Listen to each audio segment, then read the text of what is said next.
banyak catatan saya antara ucapan dan realisasi itu yang saya mau konsisten dari awal mengatakan ini kalau ditanya pidato jangan tanya deh soal pidato ke Pak Prabowo. Yang kita tunggu realisasi itu yang nggak ada sampai sekarang gitu. Judul sampai sekarang masih menggantung. Kalau menurut saya sebelum 100 hari ini Pak Prabowo sedang menjadi pemimpin plus politisi. Sehingga sisi politisinya itulah yang seolah-olah berayun, Pak. Kadang-kadang gitu. Tapi saya sih yakin nanti setelah 100 hari dia akan menjadi pemimpin, Pak. Yang akan konsisten terus-terusan jadi politisi. Lalu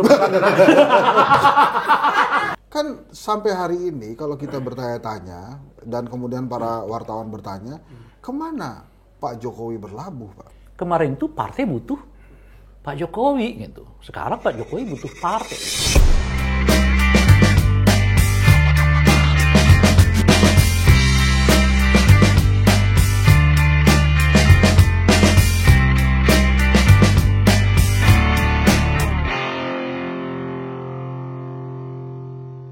kalau sudah makan gratis jalan, berarti kita ini Hidup tenang. Ya. Dan masyarakat Kenyang. ternina bobokan. Ya, Kenyang. hidup tenang karena masyarakat kenyang. Jadi kita keluar-keluar di podcast bakal tidak ada gunanya. Assalamualaikum. Waalaikumsalam. Wah, gaya sekali. Kamu dari mana, Dwi? Sudah selesai belanjanya? Belanja, Cak. Gelap. Kamu kenapa pakai kacamata hitam terus-menerus? Naik motor tadi ya? Naik motor, enggak. Oh. Mata sakit juga, Cak. Itu udah selesai kamu belanja? Udah selesai. Kok barang-barang naik semua ya, Cak ya? Loh, apa PPN-nya sudah naik, Dwi? Katanya mau ditetapkan ini Januari. Oh, terus? Tapi barang-barang udah pada naik semua. Oh gitu. Jadi orang tuh menaikkan barang duluan. Menaikkan barang duluan. Nggak tahu ya apa ada keputusan menaikkan barang atau Loh, saya tahu saya itu belum. Belum ya? Belum. Nah, belum berlaku maksudnya. ini masalahnya, Cak. Itu loh. Apa itu masalahnya? Problem masalahnya. Kalau sampai Bang, nanti kan ada sate nih di sini. Ya. Kalau sampai ini barang semua naik, Ya. naik juga loh Bang harga, Bang. Oh, Kalau itu kamu jangan. begitu aja nyampein ke saya pikir, Itu loh. itu bukan masalah. Ada Bang Rek. Nanti pokoknya malam ini sekalipun barang-barang naik, kualitas jangan kamu. Oh, tetap akan terjaga. Komposisi kacang, ayam, sate dan lain kecap, jangan dikurangin. Ya. Jangan dikurangin. Jangan sampai menurunkan kualitas sekalipun barang nanti naik. Nah, Itu loh. tuh. Es teh segala macam gulanya jangan kamu turunin, jangan kamu kurangin, ya. Bulan depan naik Tapi berarti. khusus malam ini besok kita naikkan. Itulah Itu masalahnya, khusus Cak. malam ini nih. Itu loh. Karena kita itu ini sama dengan makan gratis pulang bayar. ini karena ini kita sekarang punya kawan, ini tetangga. Mas Tra ini kan Iya, aku tetangga. Sudah 2 kali mampir ke warung Iya. sate ini, ya Bang Ayah. Aku jadi tiba-tiba demen datang ke sini ya. Alhamdulillah, terima kasih, terima kasih. tunggu sebentar. Apalagi akhir tahun Saya tuh begini. dari tadi ya, saya kan udah 2 kali datang ke kios sate ini ya. Partai Tapi Demokrasi. saya tuh belum pernah tahu kira-kira. Coba sini. Ini konsepnya gimana sih? Dari balik jendela ngipasnya gitu atau gimana? Enggak, begini, Bang. Oh nggak mungkin, karena membelakangi kamera. Gimana sih? Iya. Biar nggak nampak terus nih aja, Bang. Aduh, kamu tuh cari aman aja. Gitu konsepnya, Bang. Oh iya. Tapi kalau soal harga nanti Enggak, kalau dia wajahnya terlalu sering sorot kamera, Nah. khawatir dicari intel. Iya, benar. Oh takut tuh. Takut juga tuh. Takut juga. kalau di backing jenengan sama Bang Re, Cak Imam saya aman. Lah kita aja belum tentu Nah, aman. kita. Sekarang kamu bakarin sate, Siap. sekali lagi jangan kurangin kualitasnya. Siap.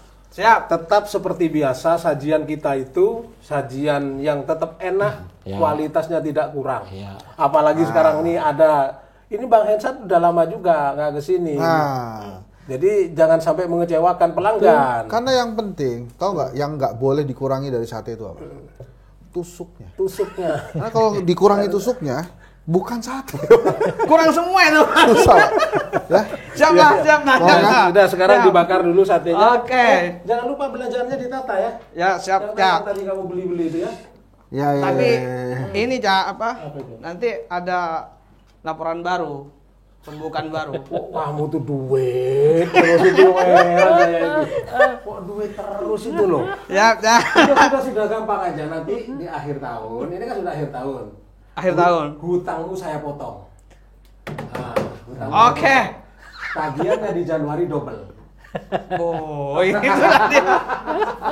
Itu siap. kalau utang piutang itu kena pajak nggak sih? Oh, kalau ini enggak. Oh, enggak, aman. Ini enggak kena pajak yang ini, Mas. Ini ciri khasnya sate udah kehabisan ide acting tuh gitu. Kacamata dipakai, ditaruh lagi. Aslinya biar Atau nggak grogi. kelihatan. Tuh, kehabisan gaya dipakai lagi sama dia. Aduh. Bang Ray, Mas Erat. Terima kasih loh. Iya. Sudah Sama-sama. di sini. Ini hujan-hujanan loh ke sini dia nih. Saya kecanduan sate demokrasi ini. Saya tuh seneng loh kalau kedatangan sampean-sampean ini.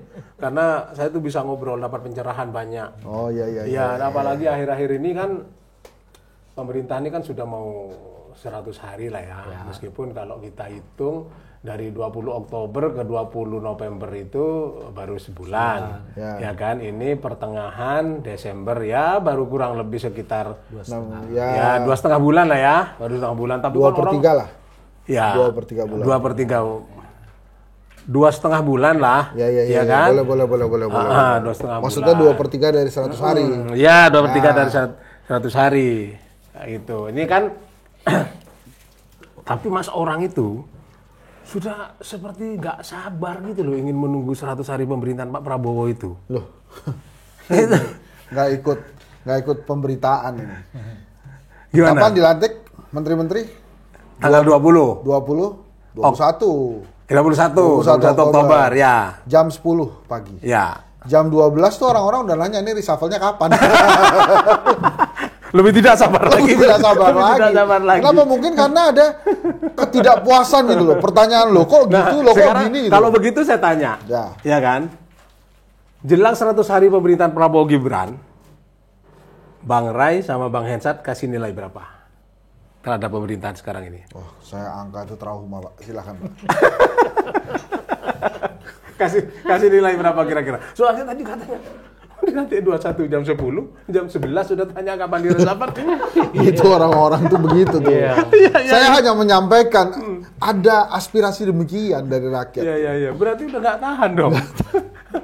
Berapa, Bang Rey? Saya belum. Oh, belum ya.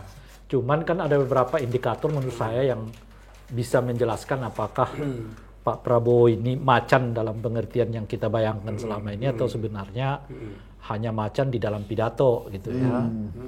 Nah, salah satunya adalah soal satu pemberantasan korupsi sejauh apa gitu kan.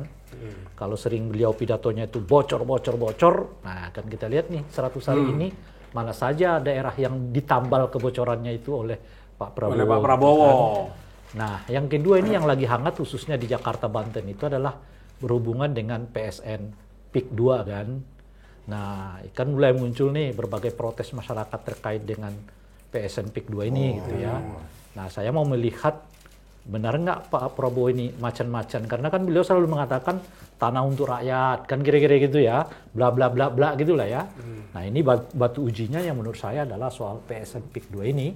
Meskipun ya kita udah mendengar misalnya pernyataan dari menterinya bahwa akan dievaluasi dan sebagainya gitu. Dari kita lihat aja dulu, termasuk menurut saya kan, saya dulu mengistilahkan ini kabinet paradok saya bilang.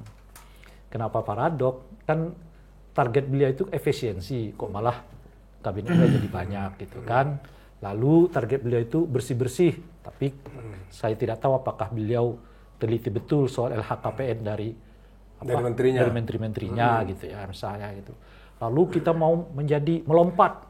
Nah, istilah saya bagaimana mau melompat kalau menteri yang dipilih adalah selama lebih dari 15 tahun, bahkan hampir 20 tahun kan. 15 tahun lah efektifnya itu. Ya, yang di Menteri Keuangannya itu adalah orang yang nggak pernah menyampai 8% loh. LHKPN? Bukan. Kan beliau kan mau melompat, mau macan Asia ini. Kan istilahnya gitu. Tapi milih menteri yang selama 15 tahun karirnya nggak pernah pertumbuhan ekonomi kita di angka 7%. Gimana mau dua. Jadi harapan kita itu seperti membentur tembok ya. Nah, itu dia, itu maksud saya. Jadi karena itu saya dari awal sudah mengatakan ini seperti paradoks gitu. Nah, bahkan feeling saya mungkin 100 hari ini udah mulai nih cerita yang disebut tadi jam 12 itu.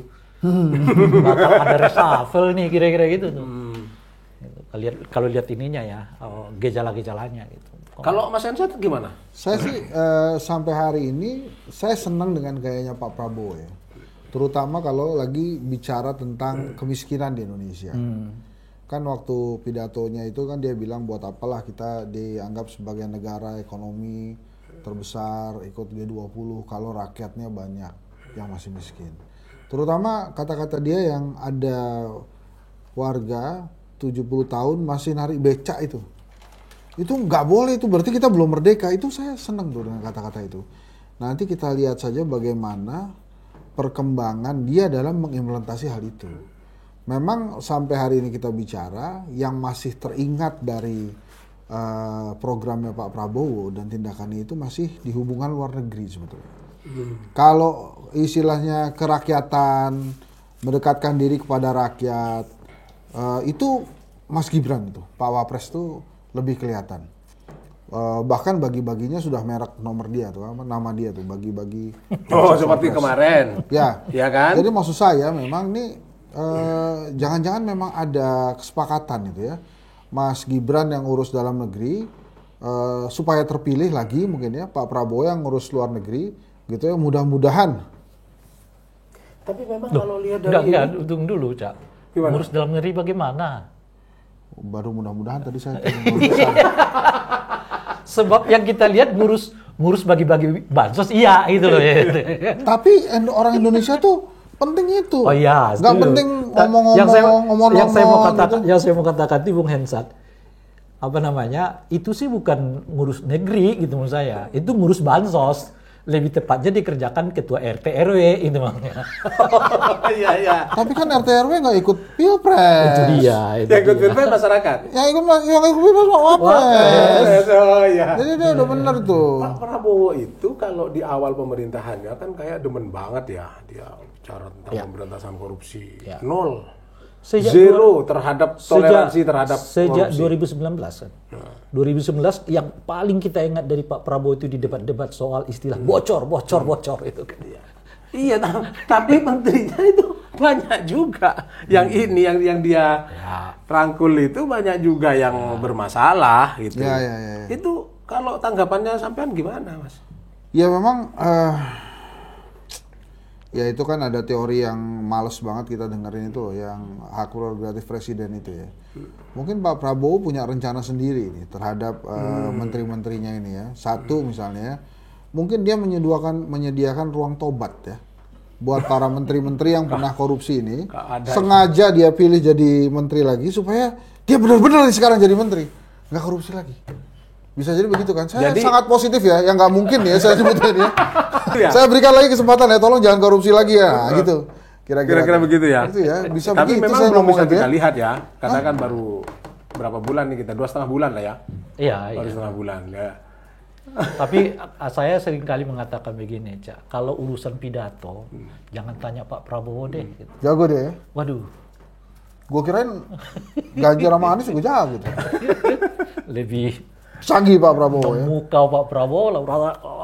Itu berapi-api. Berapi-api. Nah, yang saya khawatir itu cuma sampai di podium itu gitu. Banyak kata orang yang meragukan seperti itu. Iya. Saya kok enggak ya? Saya enggak ya Mas ya? Saya enggak meragukan Pak Prabowo. Enggak ya? Dia maksud saya dia ada lah keinginan dia misalnya tuh makan gratis. Dia serius itu. Dia realisasikan. Bukan itu dia belajar dari Pak Soeharto lah. Jadi kalau perut rakyat kenyang, nah dia aman tuh.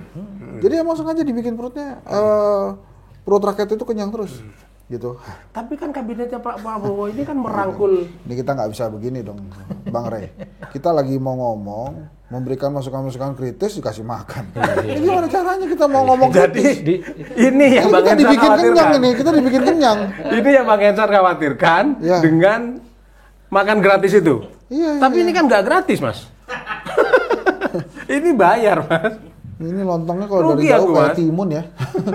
Potongnya kecil-kecil begini. Ini tidak ikut perintah berarti. Iya, iya, Gara-gara iya, iya. barang-barang naik, terus kualitas diturunkan. Biasanya ini 10 kok sekarang jadi 5. Iya. Wah, Rusdi ini nggak ikut perintah ini. Suruh jangan turunkan kualitas kok malah. Oh saya 8 Pak. Berapa? 8 ini. Hah? 8 ini. Wah, karena saya bosnya dikasih 5. Oh, saya potong lagi utangmu nanti.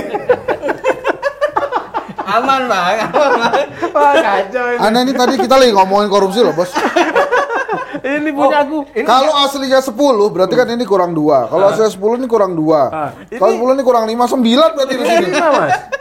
5 ini. Ya makanya 9 di belakang Atau tuh Pak. jangan-jangan Rusdi tadi merepresentasikan 2,5 kabinet itu ya. Ini satu ini setengah, ya kan? Karena baru 2,5 bulan jalan kan kabinet ini. Jadi Mohon maaf, representasikan dengan sate. Barang-barang udah pada naik Bang. Terpaksa saya harus turunkan itu. Kebijakan menurunkan tuh di bos, bukan Oh di anak iya. buah. Kamu kan memalukan ini Saya namanya. ini khawatir Pak ya. Kalau belum apa-apa sudah dikurangi, berarti nggak bisa nambah Pak. Lupakan nambah bos. Jadi kita suruh ngomong apa nih sekarang? Komen ke tim kreatif aja. Tapi mari kita makan dulu. Ya, Mari ya. kita makan dulu, Mas. Ayo. Tadi satu itu ya. Jadi memang sebelum 100 hari ini saya tuh memasang posisi untuk mempersilahkan Prabowo dan Gibran untuk silakanlah. Cobalah Anda laksanakan pemerintahan ini dengan baik. Hasilnya seperti apa gitu. Nanti kita nilai dalam 100 hari. Karena kalau belum apa-apa kita langsung nilai kan nggak fair juga gitu ya. Misalnya nggak fair itu contohnya tamunya belum makan Anda makan itu juga nggak fair Pak. Ya kan? Kita belum. Begini, Mas. Mau alasan. Jadi Saya kasih contoh. iya. Nah, kasih contoh nih cara makannya begini. Kan Oh, sampai tadi bilang. iya. Ini kan sampai tadi meragukan itu sup Ya, di ya, korupsi ya, dia. ya. Anu kurangin apa enggak? Ini ada, Mas. Iya. Ada. Kalau mau contohnya dari sate saya juga apa-apa. Kalau sini habis kita pindah. Ya. Tapi yang saya kira bisa agak kita pastikan 100 hari ini belum ada keputusan yang sangat strategis yang diambil oleh Oleh Presiden. Justru usulan-usulan yang mengerikan sudah mulai diusulkan tuh. Iya, tapi Mengerikan keputusan dalam- strategisnya ya, belum. Yang ada itu ya makan siang gratis tetap, tapi dananya dikurangi. Kan Sudah ada ya kemarin ya wacana mengurangi itu ya. Itu 10.000. bantuannya apa yang membiayai Cina tuh? Nah itu dia menurut saya gitu. Loh, bukan APBN dong. Bukan. Nah ini yang belum, menurut saya ini perlu diperjelas juga oleh pemerintah. Misalnya Cinanya ngasih, kita mesti ngasih apa ke Cina? Kan Ya. dia bukan badan amil zakat kan? Ya, Gitu. Nah itu kita kasih apa? Terus kemudian dari APBN nggak? Terus hasilnya 10.000 per orang itu kan kalau dikali-kali kan banyak. Jadi beberapa keputusan menyenangkan, bagus gitu ya. Makan siang gratis itu kan bagus. Terus kemudian tunjangan guru itu juga bagus tuh, naik kan tunjangan guru tuh. Jadi beberapa hal bagus, saya beberapa bikin deg-degan juga. Misalnya kepala daerah dipilih DPRD lagi, itu bikin deg-degan juga tuh, usulan tuh kan. usulan. Iya, iya. Usulan bikin deg-degan. Jadi memang Tapi kalau guru itu bukan guru kan sebenarnya. sertifikasi. Sertifikasi. Sertifikasi Ya. yang jadi 2 juta itu ya. Betul. Yang agak strategis itu mungkin adalah kenaikan UMR. kan. Gitu. Tapi di luar itu kita belum mendengar sikapnya terhadap hutang misalnya ya, sikapnya terhadap itu tadi KPK bagaimana mestinya ya, soal institusi salah, polisi Parcok yang sekarang 15 ya. yang sekarang ribut dipersoalkan Saya jadi orang. teringat begini loh, Mas Hensat, Bang Rai. Pak Prabowo itu apa namanya? Dia kan lebih menginginkan ada stabilitas lah ya. Ya. Gitu kan. Yang dia jargonkan selama ini itu kan satu musuh tuh banyak, terlalu banyak, 1.000 kawan kurang. Sedikit. gitu kan. Nah, apakah Pak Prabowo merangkul semua partai masuk di kabinetnya itu dalam rangka menjaga Cara stabilitas pandangan. itu biar tidak berisik atau balas budi? Saya kira yang pertama itu ya Ini saya bahwa udah disuruh makan.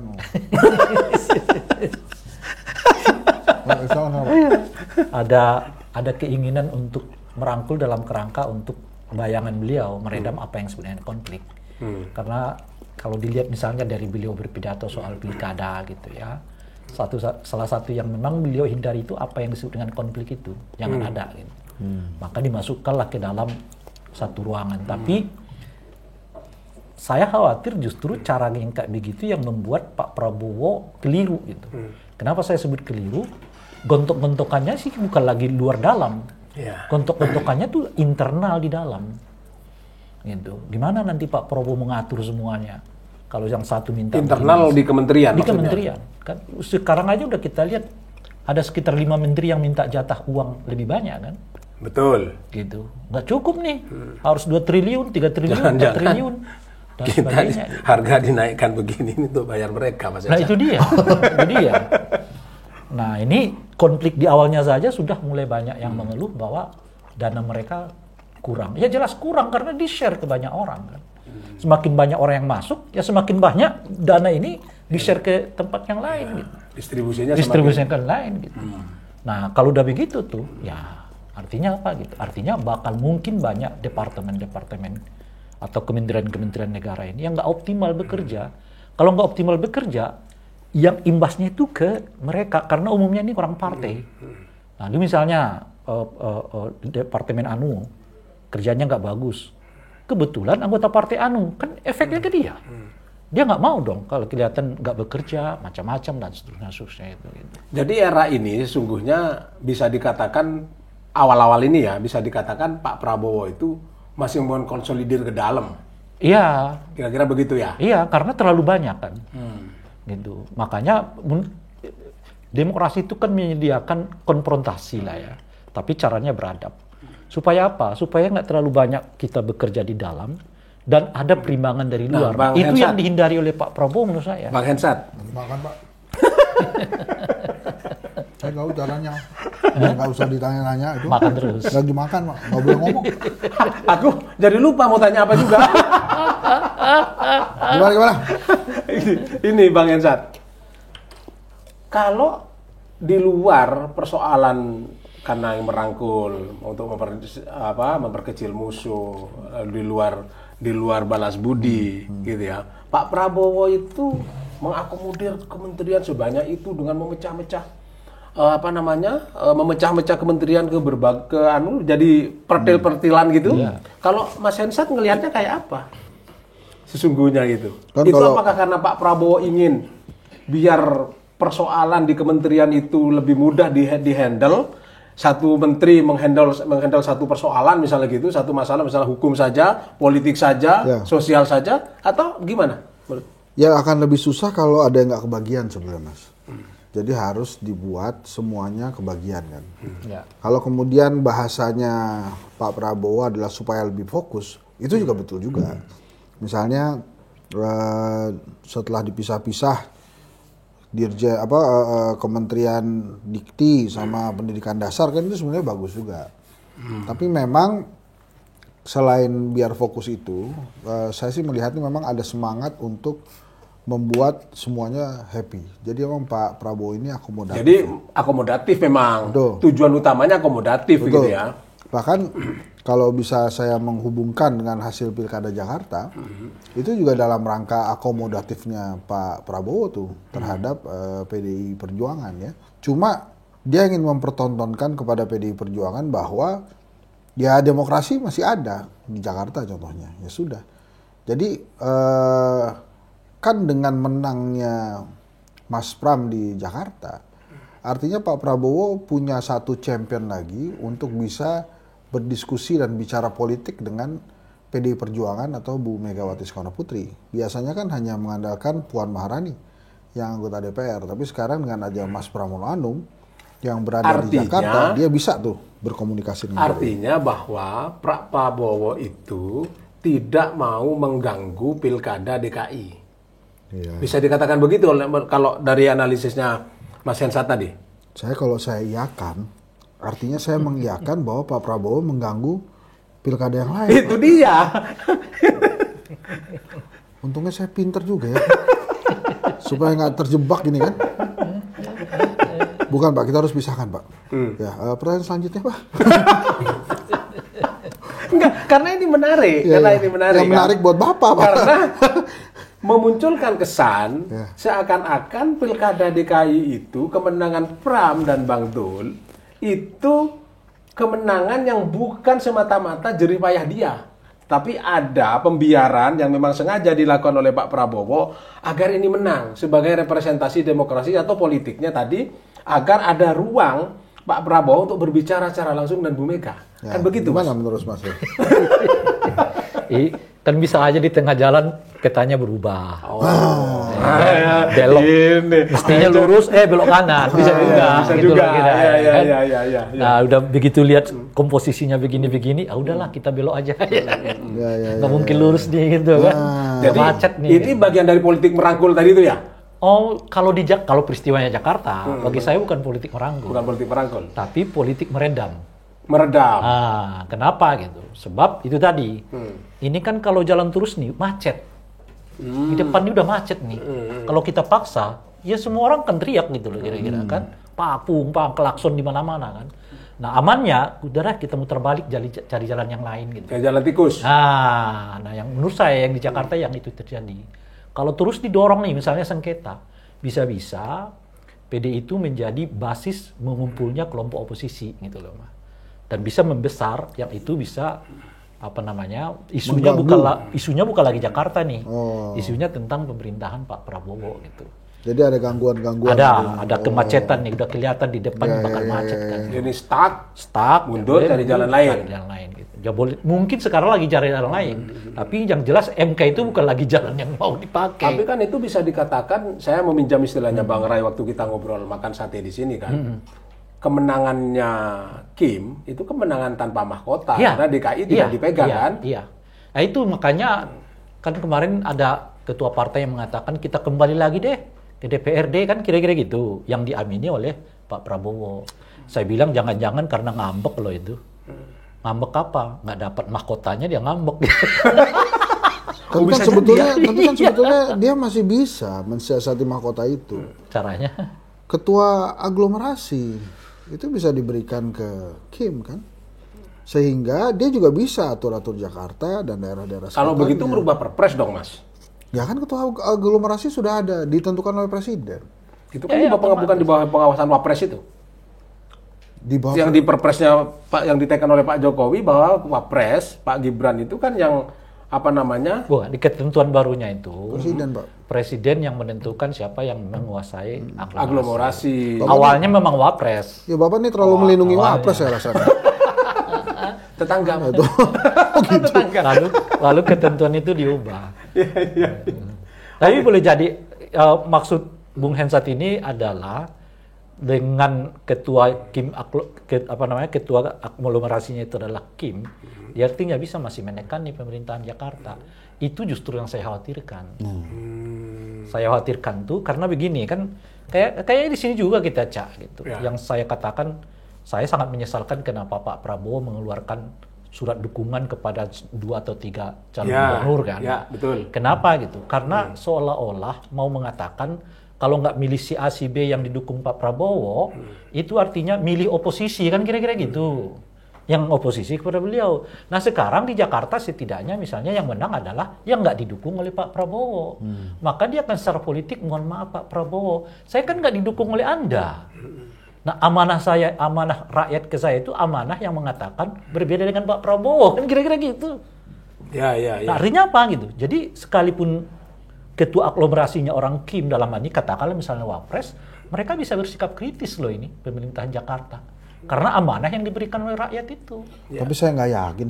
Ya itu ini kan masih asumtif memang kita belum lihat ya kan. Gitu. Karena menurut saya agak lucu juga kalau kepala daerah itu beroposisi dengan pemerintah pusat. Jadi resiko terpilih sebagai kepala daerah adalah tidak beroposisi. Makanya tadi saya katakan Pram ini menjadi kartu kuncinya juga untuk adanya komunikasi antara PDI Perjuangan dengan Pak Prabowo. Jadi Pak Pram ini jembatannya. Selama ini kan baru ada Mbak Puan. Nah, ini ada lagi Mas Pram. Karena sulit kita membayangkan kalau ada kepala daerah yang beroposisi ke pemerintah pusat. Tapi kenapa kalau maunya begitu ya? Kalau begitu, kenapa Pak Prabowo mengeluarkan dukungan berupa surat? Ke yang lain. Ke DKI. Oh ya, itu beneran dari Pak Prabowo. Nah, kita kan nggak tahu benar apa tidaknya, tetapi bahwa di situ tertera berkop Partai Gerindra bertanda tangan Pak Prabowo. Seingat saya udah dikonfirmasi oleh Pak Supismo. Pak Dasko ya, bahwa surat itu benar. Gitu.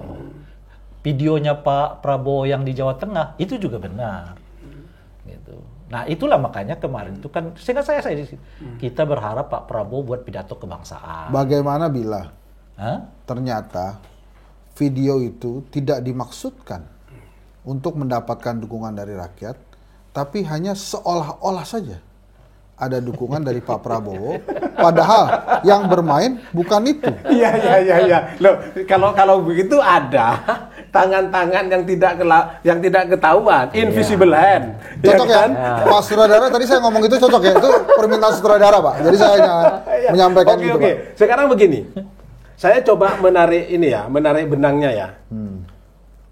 Berarti, ya kan, nanti saya minta tanggapan.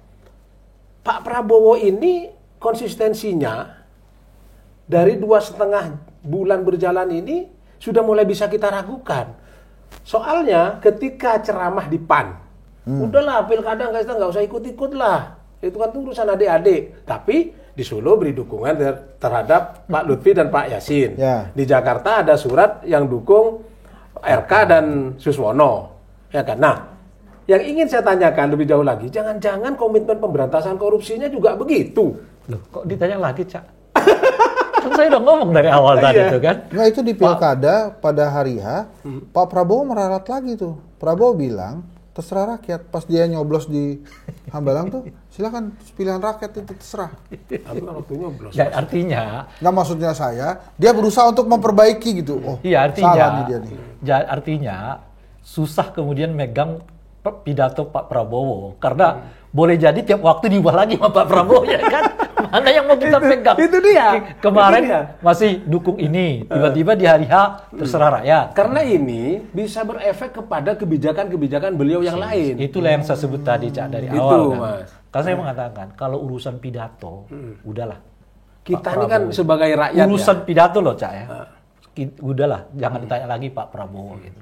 Tapi satu, bagaimana implementasinya? Ya. Kita nggak tahu. Lalu konsistensi berpikirnya kita nggak tahu.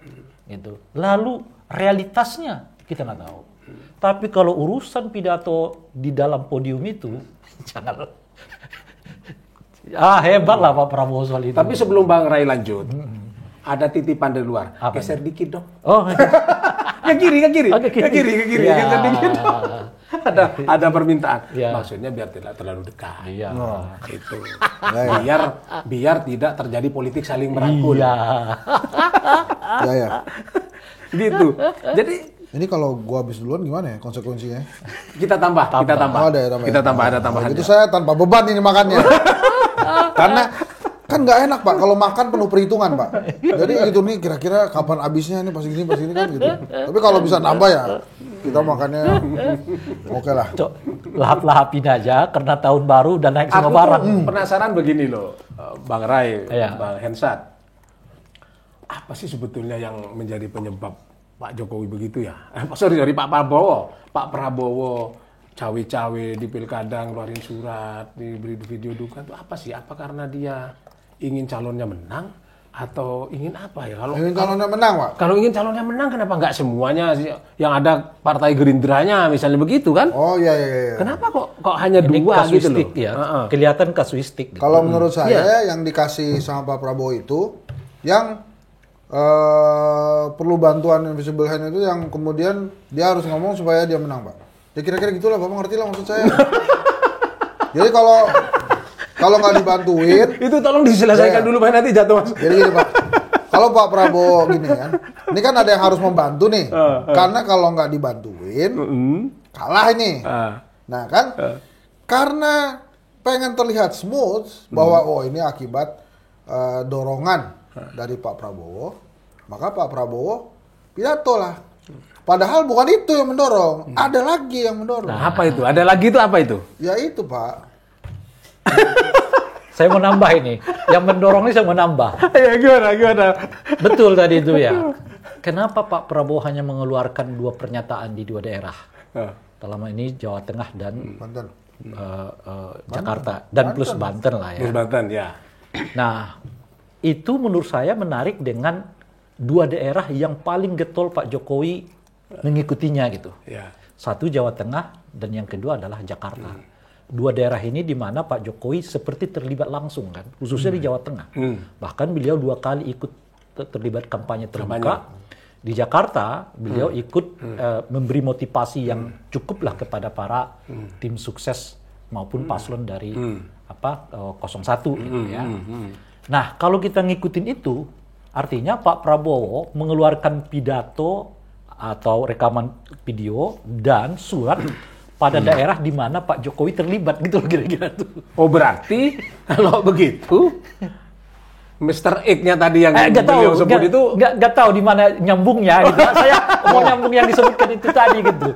Kalau lihat polanya di Sumatera Utara Pak Jokowi meskipun itu menantu Pak Jokowi Nggak perlu. Itu satu. Yang kedua Pak Jokowi juga nggak terlibat langsung kan. Nggak terlibat langsung. Seperti intensitasnya di Jawa Tengah dan Jakarta. Dan kelihatannya kalau nggak dibantuin pun udah menang.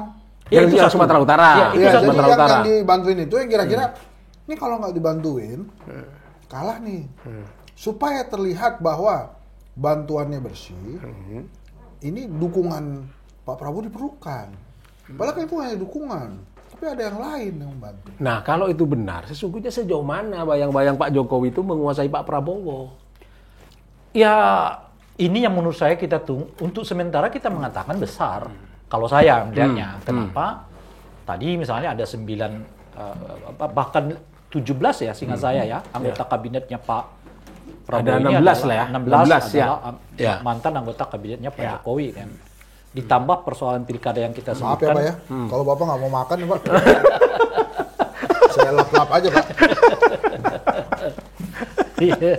Tapi kalau menurut gue ya, Sebentar, yang begitu-begitu nggak usah dilanjutkan. Nanti Rusdi nggak ada kerjaan. Iya, iya. nggak saya mau katakan bahwa Nanti dipotong gaji loh dia. saya tuh memiliki pemikiran positif lah terhadap Pak Prabowo, terhadap dukungan-dukungan itu. Karena kan Bawaslu sudah mengatakan bahwa tidak ada pelanggaran. Maka ya saya ngikutin Bawaslu lah. Ya Allah. Kok gue kayak gimana gitu. Kayak dokter gue tuh ketinggalan gitu. Bisa ngombelain Bawaslu tuh. Atau jangan-jangan Bang Ersat dulu mau daftar Bawaslu, tidak diterima, sekarang lagi mau daftar lagi. Ini gara-gara sate nih. Ya ampun. Tapi ya Bawaslu-nya bilang tidak ada pelanggaran. Gimana tuh Bang Ray? Itu Kan juga. Bang Ray ini juga aktivis pemilu. Itu yang menarik bagi saya. Dari mana Bawaslu mendapat kesimpulan itu? Dipanggil tidak, ya kan? Dimintai keterangan tidak. Kok tiba-tiba kesimpulannya tidak melanggar? Nggak melanggar kenapa? Karena kata Bawaslu surat itu dibuat di hari Minggu. Dari mana Bawaslu tahu surat itu dibuat hari Minggu? Karena kalau hari Minggu Pak Prabowo ikut ayah ke kota. Udah mas, udah. Tambahan. Ada ini seluruh Indonesia ini. Tahu saya suka makan. Tambahan, Bang. Tambahan. Ya, Alhamdulillah. Biar agak lama di sini, Bang. Hitung dulu berapa jumlahnya.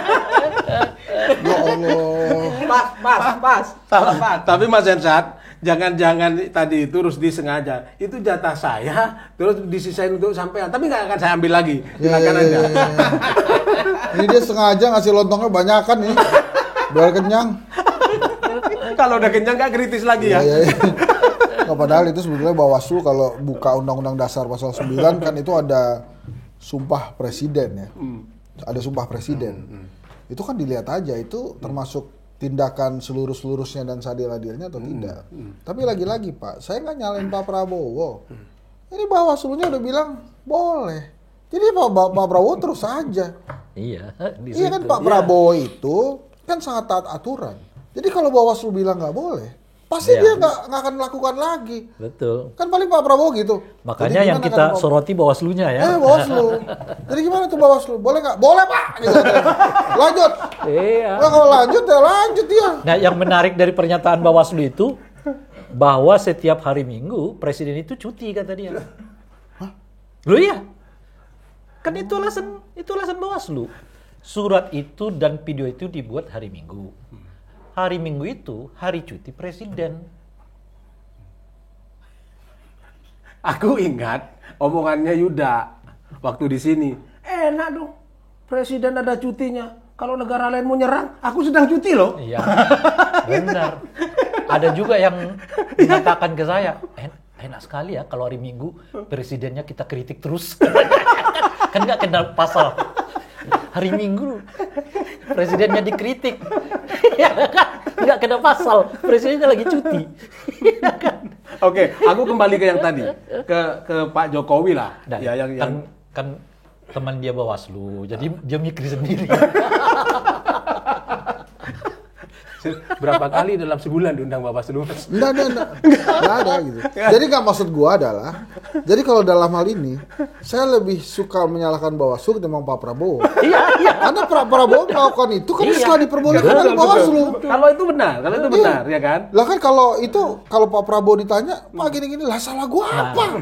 Yang kita bingung nanti nih, ini coba-coba surat dibuat hari Minggu, tapi disebarkan hari Senin dan Selasa. Nah, bersalah nggak? Nggak bersalah. Kenapa? Karena suratnya dibuat hari Minggu, meskipun disebarkan hari Senin dan Selasa. Sebentar, coba tolong dicek 20 Oktober itu hari apa? Hari Minggu. 20 Oktober? Hari Minggu. Berarti Itu sangat tuh. gimana tuh berarti? Tapi itu bukan itu. Hari apa 20 Oktober? Hari Minggu, Pak. Di dalam ketentuan undang-undang itu, Cak, presiden ketika cuti itu harus melampirkan surat pernyataan cuti dan mewakilkan kewenangan dirinya kepada wakil presiden, hatta ketika ia pada hari Minggu sekalipun. Nah, makanya itu saya tanyakan ke Bawaslu, ada nggak surat pernyataan cuti itu? Gitu loh kira-kira itu. Kalau nggak ada, kenapa buat kesimpulan bahwa itu sedang cuti? Gitu, kira-kira. Kalau lagi cuti, boleh nggak serah terima jabatan presiden itu? Nah, itu dia. Itu kan bukan cuti. Itu memang pada tanggal 20 masa Pak Jokowi berakhir. Dia lembur. Ya. Iya dong. Dan kemudian Pak Prabowo harus menggantikan biar tidak terjadi kekosongan. Bukan cuti, Mas. Iya kan? Supaya pada hari Minggu harus tetap ada presiden yang cuti. Ya. Makanya presidennya udah selesai digantikan lagi presiden baru. Enggak, ini emang gimana sih, Bos? Itu dia. Aku mau tanya lain aja deh ini. Ini Bawaslu terus yang diserang kan? Kan Mas Hensat kan nggak mau nyerang Prabowo karena Prabowo nggak salah. Ibarat orang main bola, ya kan wasitnya sembritannya mati kan? Ya. Betul. Ya itu kan ibaratnya. Ini kayak Indonesia lawan Laos kemarin, ya kan? Menurut VAR sih kelihatan bola udah keluar, tapi oleh wasit nggak dianggap, tetap aja gol masuk. Iya, Iya, iya. kan? Sama dengan itu kira-kira ya? Iyalah. Aku mau tanya yang lain nih. Saya baca berita hari ini, nggak tahu benar apa salah ya. Pak Jokowi resmi dipecat oleh PDI Perjuangan. Dan akhir-akhir ini intensitas pertemuan Pak Jokowi dengan Pak Prabowo itu tinggi banget. Apa publik sih menaruh curiga, jangan-jangan Pak Jokowi itu mau merapat ke Gerindra. Publik nih menaruh curiga begitu. Saya tidak tahu persisnya seperti apa ya. Kalau sampean melihat kira-kira bagaimana tuh Mas Hensat? Pasti Makan lah. dulu. Jangan tarik nafas dong. Nah kalau menurut saya ya, Yang positif, kalau beliau ini positif terus. Pak Jokowi kan ini tokoh besar ya, dicintai rakyat, kepuasan publik 80%. 80%. Ini gue kenapa sih?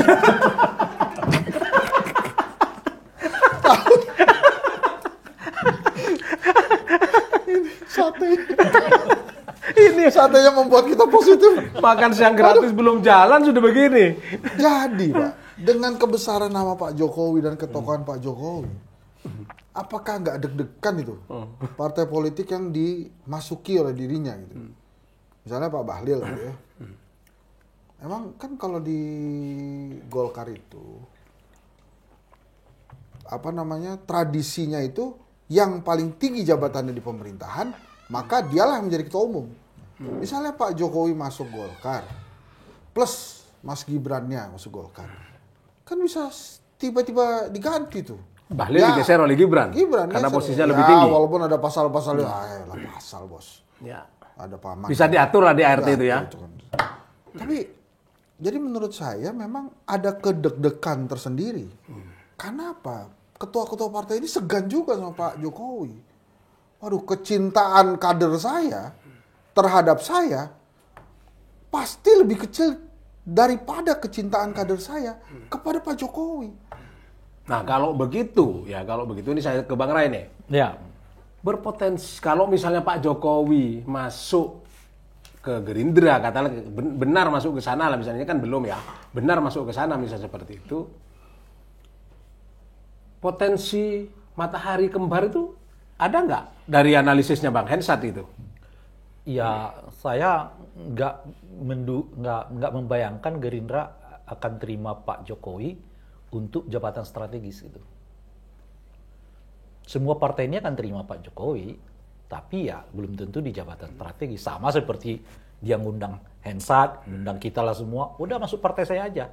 Karena memang partai ini semua terbuka untuk dimasuki gitu. Pertanyaannya sih sebenarnya bukan Pak Jokowi masuk atau tidak, tapi pertanyaannya apakah Pak Jokowi akan ditetapkan di posisi strategis? Entah itu di Golkar, entah itu di Gerindra. Saya menduga mereka nggak akan melakukannya. Baik Golkar maupun Gerindra. Baik, silakan Pak Jokowi masuk, tapi ikutin tahapan, ikutin proses gitu.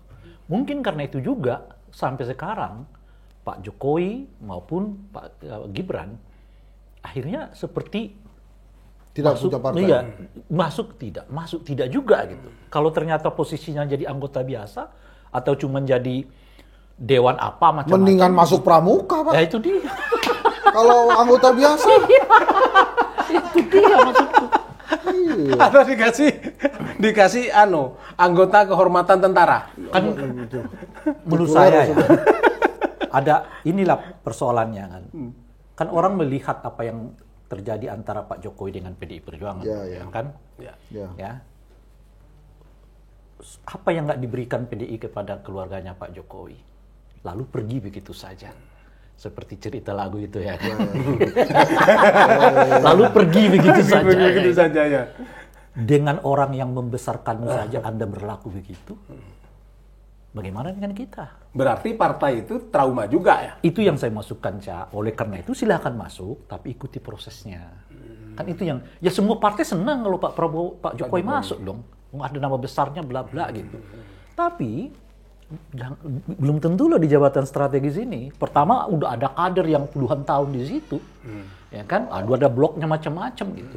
Nggak mudah tiba-tiba Anda masuk langsung masuk ke top leadernya gitu. Nggak bisa begitu juga. Ini organisasi partai nanti akan kacau balau juga kan gitu. Tapi memang secara data ya, partai politik yang didukung oleh Pak Jokowi itu elektabilitasnya bagus-bagus, Pak. Loh. Begitu tidak didukung oleh Pak Jokowi, memang ada kehilangan elektabilitas itu. PSI bagaimana? Kalau PSI mah udah susah dari dulu, Pak. Ya kan emang. Itu anaknya yang jadi ketua umum. Nah itulah salahnya PSI, Pak. Yang bertuah itu Jokowi, Pak. Bukan anaknya. Bukan Kaisang. Iya. Iya. Jadi ya ditaruh anaknya, Wahyunya belum sampai, Pak. Belum datang. Jadi PSI agak salah perhitungan Karena Wahyu Wahyunya juga. di sini, Wahyu Suryana. Oh iya. Jadi belum Betul, sampai ke betul. Kaisang, Betul. Wahyunya. Kalau itu emang salah perhitungan Wahyu aja PSI, Pak. Kalau menurut saya ya, Pak. Jadi emang kekuatannya ini ada di Pak Jokowi. Kan sampai hari ini kalau kita bertanya-tanya dan kemudian para wartawan bertanya, kemana Pak Jokowi berlabuh, Pak? Nah, kalau gitu aku balik lagi nih. Ya. Ya kan, kalau Pak Jokowi kuat, ya kan, partai apa saja yang didukung oleh Pak Jokowi, Elektabilitas bagus. elektabilitasnya naik, bagus gitu kan. Berarti termasuk dalam pilkada tentunya. Ngapain butuh endorse Pak Prabowo yang di Jawa Tengah? Kok nggak Pak Jokowi turun aja sendiri? Udah, Pak. Udah. Iya. Bapak nih nggak nonton ya? Dia udah Seperti di DKI juga, misalnya gitu. Kalau sebetulnya Jawa Tengah itu, menurut saya mereka nggak naik kok. Bang Ray ngitung begitu ya? Loh, kan Pak Prabowo sama Gibran tuh dapat 56. Yang Lutfi sama Yasin 58, cuma 2%. Di mana kenaikannya? Benar datanya tuh, Bang? Loh, itu kan 56-58 ya?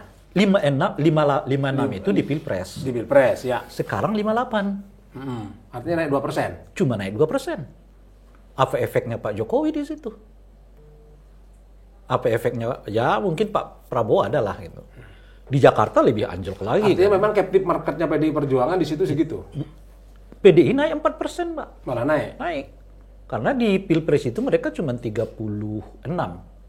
Di Pilkada mereka dapat 40%. Jadi yang terjadi di Jawa Tengah itu, di tengah kepungan partai-partai, plus juga dengan 2 presiden, 1 mantan, 1 masih aktif, naiknya cuma 2%. Yang mereka lawan dalam ini PDI satu-satunya partai, naik 4%. Apa yang kita baca? Terjadi konsolidasi PDI lagi di Jawa Tengah. Gitu. Nah, di Jakarta malah anjlok kan. Stagnasi suaranya RK itu justru salah satunya setelah ketemu dengan Pak Jokowi. Jadi bukan menyumbang suara, yang ada membuat stagnasi. Ini hukum alam aja menurut saya, Cak. Anda nggak berkuasa, ya begini hukum alamnya. Turun. Disitulah salah satunya pertimbangan partai-partai ini.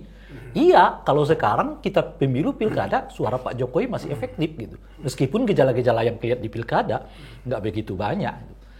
Kalau 5 tahun ke depan, ya makin begini kan asumsinya. Dan oleh karena itulah sekarang kelihatan Pak Jokowi yang butuh partai. Beda dengan cerita kemarin. Kemarin itu partai butuh Pak Jokowi gitu. Sekarang Pak Jokowi butuh partai gitu. Bagaimana kita bisa menjelaskan perolehan suara Golkar? Di pileg mereka menang. Mengalahkan Gerindra. Di pilkada mereka hilang banyak sekali. Gitu. Artinya mereka betul waktu di Pilpres itu mereka diuntungkan dengan kehadiran Pak Jokowi dan Gibran kan. Itu kira-kira tuh. Tapi seiring dengan waktu nama Pak Prabowo dan nama Pak Jokowi dan Gibran nggak bisa lagi dipakai oleh Golkar juga. Akhirnya anjlok. Mas Hensat, Oh itu Pak. gimana melihatnya? Saya mau pengumuman Pak di sini. Saya jadinya Hensa Pak sekarang Pak, nggak pakai T. Kenapa? Itu guru ngaji gue bilang begitu, katanya bagusan. Jadi guru ngaji gue itu kelihatannya nggak betah juga. Setiap kali kalau Hensat itu terus saya dipanggil pakai bang jadi bangsat Pak. Jadi kalau Hensat tuh dipanggil pakai bang jadi bangsal. Iya. Itu guru ngaji sampean berarti sudah dapat wahyu. Cocok. Jadi nanti kalau guru ngaji saya nonton ini Pak, terus saya masih di Hensat kan, nanti panjang urusannya Pak. Saya bacanya lebih panjang nanti dari yang lain kalau pas ngaji Pak. Kok nggak selesai nih? Udah 3 ain, kok nggak ganti-ganti gitu. Jadi saya kasih tahu sekarang nih Pak. Jadi Hensa Pak. sudah selamatan belum pindah Hensa itu? Ya, gitu loh kira-kira. Kalau disingkat bangsa ya. Bangsa keren Pak. Ya. Benar. Bagus Pak. Oh, berarti guru sampean betul-betul dapat wahyu itu. Ya, dan Padahal itu kalau Ca Imam googling ya, Nah. arti nama Hensa itu bagus Pak. Itu guru yang nggak memikirkan dirinya sendiri dan keluarganya gitu loh. Iya. Makanya memang itu saya setuju Pak. Dia terpujilah wahai engkau. Bapak guru ngaji. Gitu tuh, Pak. Itu tanpa tanda jasa gitu. Iya. Bisa sih Pak. Ya. Daripada gue 3 ain nanti gue baca Quran tuh. Bolak-balik ya. Kok nggak beres-beres nih. Udah benar. Ya jadi saya pertanyaan Pak. Lupa aku mau tanya apa. Enggak coba Pak, Caca coba di Google ya, arti nama Hensa ya. Itu habis itu kasih tahu aja. Nah ya, coba gimana kan? Cak Imam nih. Yang mau saya tanyakan gini, pandangannya Mas Hensa. Ya. Jangan keliru tuh. Bener Hensa ya? Hensa bener. Pandangannya Mas Hensa. Pakai S ya, Hensa. Yang dikatakan oleh Bang Ray tadi, ya kan? Partai-partai mikir mau menerima Jokowi gitu kan. Apakah itu juga mungkin dirasakan oleh Pak Prabowo? Karena kita melihat Pak Jokowi ini Tuh. Cara alamiah mendatangkan uang.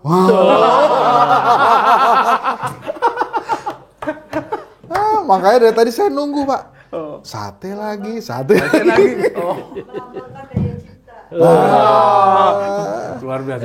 gitu. Betul-betul mulia. Bapak kalau mau ngaji boleh. Kali aja Bapak namanya diubah juga. Oke deh Pak. Ya, jadi Kan kira-kira saya ingat tuh pertanyaannya. Jadi gini jawabannya. Pak Prabowo kan udah langsung jawab. Kita sih terima Pak Jokowi, tapi saya belum menyiapkan tempat. Jadi memang betul apa yang disampaikan Bang Rey tadi, bahwa diakui bahwa Jokowi ini luar biasa pamornya, hebat luar biasa. Tapi, waduh, ini kalau masuk sini, saya jadi apa nanti? Jadi Dewan Pembina aja. Terus kemudian ketuanya apa jadi Pak Jokowi? Jadi maksud saya, sebetulnya yang terbaik itu dari Pak Jokowi itu memang bikin partai sendiri, Pak. Karena kan itu kekuatan dia tuh sebetulnya. Saya yakin relawan-relawan Pak Jokowi itu, begitu Pak Jokowi bikin partai, dia langsung akan konsolidasi, Waktu Pak. itu acara itu sudah ada ya, Projo itu ya. Projo. Iya, Pak. Banyak relawan-relawan beliau tuh, organisasinya gitu ya. Nah, dari situ lalu saya tergelitik, Bang Mas Hensa, Ya. jangan sampai Hensat nanti Ya. saya Ya. tidak boleh berguru ke sana kan, dan beda arti. Ya. Dan Bang Ray, dari situ saya kemudian tergelitik, jangan-jangan Mas Gibran ini belusukan sendiri, ya kan, bagi-bagi susu, bagi-bagi apa segala macam yang dia lakukan, termasuk pengaduan Mas Wapres, bantuan Mas Wapres, ada namanya Gibran lagi di belakangnya kan. Jangan-jangan karena memang bapaknya sudah nggak bisa diandalin, jadi dia harus kerja sendiri untuk kalau dia punya proyeksi ke 2029 gitu. Itu hukum alam tadi. Hukum alam tuh ya begitu. Orang tuh dipandang, dilihat kalau masih ada jabatan. Nggak ada jabatan ya seiring waktu dia akan lupakan. Yang diingat orang itu adalah kebaikan-kebaikan yang bersifat moral. Nah, apa kebaikan yang bersifat moral itu? Yaitu penguatan rohani bangsa ini, demokrasi, menjaga kebebasan berpendapat, ya. Yang itu menurut saya agak gagal dilakukan oleh Pak Jokowi. Gitu kira-kira. Nah, artinya apa gitu kan? Kita terkenang dengan katakanlah misalnya Gus Dur ya karena beliau dikenal sebagai bapak toleransi kan, bapak pluralisme, bapak demokrasi. Iya, dan sebagainya. Kita mengenang Pak Habibie karena beliau presiden yang mengantarkan pertama kali pemilu yang demokratik di Indonesia. Gitu. Kita mengenang Ibu Mega, di zaman Ibu Mega konsolidasi demokrasi dilakukan dengan undang-undang yang serba baru. KPK Kan, dibikin. KPK dibikin, ya. Artinya yang kita mau bicara adalah pada ujungnya kelihatan orang melihat mengenang apa yang dilakukan secara ruhani itu. Kan kita nggak membicarakan misalnya apa sih warisan Gus Dur, jembatan mana? Enggak. Megawati tol mana? Enggak gitu. Tapi mesti yang panjang usianya, apa yang panjang usianya yang ruhani ini. Nah, Kalau Bang Hensa gimana? Bang Hensa? Kalau gini, saya menilainya ini ada ketidaksiapan juga sebetulnya dari ketua umum partai politik untuk tidak menjabat lagi sebagai ketua umum. Maksud saya, kalau mereka berpikir demi kebaikan partai politik, pasti itu akan berlomba-lomba. Dipersilakan Pak Prabowo, Pak Jokowi memimpin partai itu. Tapi karena mereka sendiri nggak ingin kehilangan jabatan prestisius sebagai ketua umum partai politik, itu kalau bisa nggak usah ketemu Pak Jokowi dulu gitu. Oke. Padahal kalau mereka benar-benar pengen partai politiknya maju, ini Pak Jokowi tolong pimpin partai saya. Contoh, Pak ya, contoh. Artinya ada orang datang menyerahkan Ya, ini. contoh lamaran. ya, contoh nih. Sekarang, partai yang sedang mencari ketua umum, P3. Panggil Pak Jokowi dong. Pak Jokowi, kan selama ini saya dukung Anda. Walaupun selama saya dukung Anda, elektabilitas saya turun terus. Maka, oleh karena itu, saya persilakan Pak Jokowi jadi ketua umum P3 lah. Diangkat lagi tolong Pak Jokowi. Oh itu kan keren. Tapi yang dipilih kan nggak ada nama Pak Jokowi itu, kata Pak Romi tuh. 4 orang itu satu pun Tidak ada nggak ada nama nama Pak Pak Jokowi. Jokowi. mana nggak tahu ada. setelah ini nama Oh dia iya, masuk. tolong ditonton kalau gitu. Tapi beritanya begini, Kita yang saya baca. bikin nobar di kantor DPP-nya P3 biar nonton kita, Pak. Jadi itu ada usulan tadi tuh Pak Jokowi jadi ketua umum. Iya, Pak. Iya. Tapi ada yang bilang begini, sejumlah nama calon ketua umum P3. Adakah cawe-cawe Jokowi? Ada berita begitu. itu bagaimana gitu loh? Iya. Tetap Jokowi. Pak. Ini gimana? Nah, kalau menurut saya mendingan Pak Jokowi langsung saya ditunjuk oleh ketua umum sebagai ketua umum Beda P3. banget dengan dengan yang dianalisis oleh Bang Ray, oleh Bang Hensa gitu ya. Iya. Atau jangan-jangan iseng gitu. Enggak, itu menunjukkan apa yang kita sebutkan tadi, Cak. Oh gitu. Pada ujungnya yang terlihat dan terdengar dari Pak Jokowi itu bukan yang ruhani ini gitu loh. Ketika kita bicara pilkada, ada nggak cawe-cawe beliau? Kita bicara soal pergantian ketua umum, ada nggak cawe-cawe beliau? Gitu loh, jadi cawe-cawe yang dalam konteks ini kan nggak positif. Yang cawe-cawe tidak berpengaruh ya? Bukan, pengertian cawe-cawe ini kan nggak positif dalam kerangka ini. Iya, Kan? iya. Justru cawe-cawe ini dalam kerangka yang kelihatan negatif gitu. Nah, Nah, gini lah. itu ininya gitu. Ini karena tadi kita memulai dengan tebak-tebakan. Iya. Saya sekarang juga mengakhiri dengan tebak-tebakan. Nih. Oke. Bisa dijawab secara bergantian oleh keduanya. Kalau melihat konsistensi, sejauh mana kita melihat konsistensi antara ucapan dan realisasi Pak Prabowo, cukup konsisten apa enggak? Pak Hensa dulu. Itu apaan sih kata-kata? Itu pertanyaan, Pak. Bukan tebakan. Tebak-tebakan. Ini kan, tebak-tebakan kan kok udah mulai nih, Pak. Misalnya tuh ya tebak-tebakan yang sekarang tuh. Warna apa yang nggak pedulian. Itu tebak-tebakan, Pak. Warna apa itu? Memang bedanya Biru don't care. Itu kan tuh netizen begitu, Pak. Itu tebak-tebakan, Pak. ini Biar meskipun muatannya berat tapi ringan gitu. Gimana sih? Oke. Ini bukan tebak-tebakan, ini penilaian sudah ya kan? Pertanyaan. Gimana sih gue nggak siap sih? Iya. Yang ada di pikiran gue tuh nggak gini loh, Cak. Saya rubah Ya, sekarang. ya. Sekarang gimana penilaian Mas Hensa terhadap Pak Prabowo? Cukup konsisten atau enggak? Oke. Antara ucapan dengan realisasinya. Udah gitu aja. Kalau menurut saya, sebelum 100 hari ini, Pak Prabowo sedang menjadi pemimpin plus politisi. Sehingga sisi politisinya itulah yang seolah-olah berayun, Pak. Kadang-kadang gitu. Tapi saya sih yakin nanti setelah 100 hari, dia akan menjadi pemimpin, Pak. Yang akan konsisten, terus-terusan jadi politisi. Lalu pesan Nah, gitu.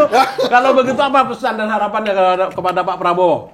Kalau menurut saya, Pak Prabowo, saya mengharapkan, kan Bapak sudah berkali-kali mencoba sebagai presiden. Dan kali ini diberikan kepercayaan. Maka buktikanlah kepada rakyat Indonesia bahwa memang rakyat Indonesia itu harusnya memilih dia sejak 10 tahun yang lalu. Bukan sekarang-sekarang ini. Buktikanlah Pak Prabowo. Jadi bukan hanya macan Asia, macan dunia pun oke. Tapi tolong dibuktikan. Gitu ya. Oke, sekarang Nah ini saya biar Bang Ray. aman aja channel ini kan. Yang mana nih lu, Cak? ya itu tadi Bang. Kalau Abang melihat sejauh mana kira-kira konsistensi antara ucapan Pak Prabowo dengan realisasinya, cukup konsisten nggak dengan ucapannya itu antara yang dia janjikan dengan yang akan dia realisasikan itu? Saya masih melihat di bawah 5. Saya nggak minta nilai loh, Bang, minta pendapat. Iya. Saya melihatnya di bawah 5. Di bawah 5. Karena Saya saya 7 saya 7. Karena banyak catatan saya antara ucapan dan realisasi itu yang saya mau konsisten dari awal mengatakan ini kalau ditanya pidato jangan tanya deh soal pidato ke Pak Prabowo. Yang kita tunggu realisasi itu yang nggak ada sampai sekarang gitu. Nah itu karena itu saya mengatakan ya catatannya di bawah 5 dalam rangka 100 hari ini ya. Itu. Banyak sebetulnya yang udah mulai dijanjikan oleh Pak Prabowo kan kepada kita gitu. Tapi bagaimana? Nah, Itu 5 skala 10 ya? 5 skala 10. Saya 7 skala 10 tadi. Skala 10 ya? Iya, skala 10. Berarti 50%. Ya, di bawah itu Di bawah malah. 50%. Iya, di bawah 50% gitu. Nah, yang saya tunggu-tunggu sekarang ini adalah soal realisasi mengevaluasi PSN-nya PIK 2 gitu. Jadi apa enggak gitu kan. Nah, yang kedua adalah memperkuat KPK dalam konteks untuk menahan bocor-bocor gitu. Sejauh ini Cak ya, dalam serangka 100 hari Pak Prabowo ini misalnya belum ada kelihatan kasus besar yang diungkap oleh aparat penegak hukum Sampai saat ini ya? sampai jauh ini gitu loh. Padahal ibaratnya kalau kekuatan lagi full kekuatan banget nih menangnya 58%. Termasuk judol apa itu ya? Iya, judul sampai sekarang masih menggantung gitu Ya kan. Pak ngomong judul, YouTube saya diambil kemarin. Hari ini belum balik. Saya wawancara sama Islah Bahrawi ngomongin judul, Pak. Habis itu hilang YouTube saya, Pak. Sampai hari ini belum balik. Jangan-jangan dia tadi itu begitu itu karena YouTube-nya diambil. Bisa jadi. Bisa jadi. Padahal gue menentang judo loh, beneran. Ya Oke, ampun. Oke, terima kasih. Cak, kalau menurut saya Imam, itu Pak Prabowo akan segera bicara dengan Bu Mega nggak? Kan Pak Prabowo udah menang nih. Saya kira kalau Pak Prabowo mementingkan stabilitas politik, perlu segera bicara. Oke. Iya kan? Apa yang mau dia andalkan? Dia andalkan Jokowi terus-menerus, kata Bang Rai tadi, pengaruhnya semakin hari semakin turun. Satu-satunya yang bisa menguatkan pemerintahannya Pak Prabowo, saya kira PD Perjuangan. Jadi nggak ada oposisi. Artinya Cak mau mengatakan lebih baik sekarang dekat dengan Mega ketimbang dekat dengan Jokowi gitu. Betul. Oh. Itu Nggak yang ada saya oposisi katakan. dong nanti, nggak ada oposisi. Ya kalau formulasinya kan bisa dibicarakan. Apakah kedekatan itu kan tidak harus masuk ke dalam kabinet kan bisa menjadi pengimbang di parlemen, kan bisa begitu kan. Ya. Kok jadi aku yang ditanya sih? Saya terbawa arus ya.